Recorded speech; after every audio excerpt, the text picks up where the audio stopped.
না, না, না, আমি ছবি করব না, না। করব না, করবই না। আমি ছবিই করব না। কষ্ট অনেক ছবিতে আমি পারব না করতে। না বাবা কতবার করতে হয় এক কাজ, আমার ভাল লাগে না। করব না। হ্যাঁ, নাচ, গান, অভিনয় এগুলো করতে একটা সময় হয় না যে স্কুলেও করা শুরু করলাম। স্কুল থেকে আবার দেখা গেল যে কলেজে করলাম। কলেজ থেকে আবার ইউনিভার্সিটিতে করলাম। এই তো এইভাবেই এটার কোনো এটা ঠিক বিশেষভাবে বলতে পারবো না যে এইভাবেই শুরু হয়েছে। এটা আমি সিনেমার বেলা বলতে পারবো যে আমি নাটক করতে করতে সিনেমাতে আমি নাটক করতে করতে যখন সবাই চেনে জানে তখন ওদেরও ছবিতে লাগবে একটা মা, ইয়াং ছেলেমেয়েরা এখন নায়ক নায়িকা, কাজে ইয়াং একটা মা লাগবে।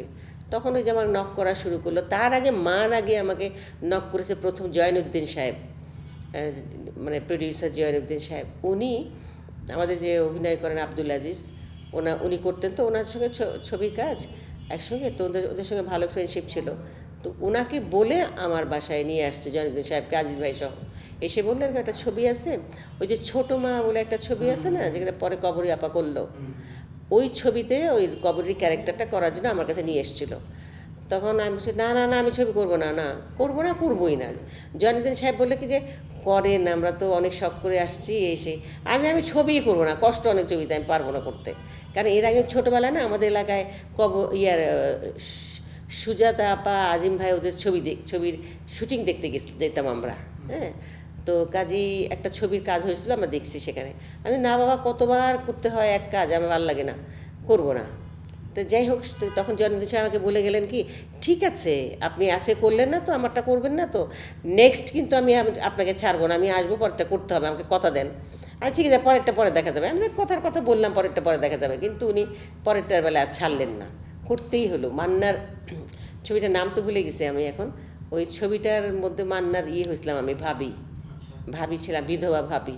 হ্যাঁ, তারপরে ওই ভাবি কিনিয়ে যেটা সমালোচনা আলোচনা এলাকার মধ্যে হয়, বদনাম দেওয়া, এগুলো আর কি ছিল গল্পটা।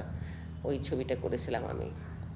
জয়নুদ্দিন ভাই পরে লাস্টে বলে কি আপনি কথা দিয়েছিলেন, ফেসে গেলাম, ঠিক আছে করলাম আর কি। কিন্তু তার আগে প্রথম ছবি করলাম হলো, ওইটা করার আগে সেটা হলো আমি শঙ্খনীল কারাগারের কাজ করছিলাম, ডিএফপিতে শুটিং হচ্ছিল। তো না, না, ভুল বলছি আমি। তার আগে হলো আমার বাসায় একদিন সকালবেলা গেছেন ওই যে জাকারিয়া হাবিব, জহির রায়হানের সবচেয়ে ছোট যে ভাই, ওনার নাম জাকারিয়া হাবিব। আমি তো চিনতাম না, উনি পরিচয় দিলেন আর কি। আর ওনাদের যে চিফ, মানে জহির রায়হানের চিফ অ্যাসিস্ট্যান্ট ছিলেন হলো রহিম নেওয়াজ। ওনারা দুজন আমার বাসায় যেয়ে উঠছে সকালবেলা, একদম বেশ সকালবেলা।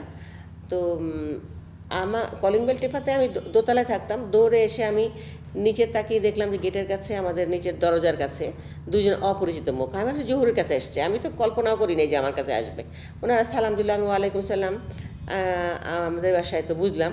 আমি দৌড়ে যেয়ে খুলে দিলাম, উনি উঠে আসলেন, ওনারা এসে বসলেন। আমি বসলো ড্রয়িং রুমে।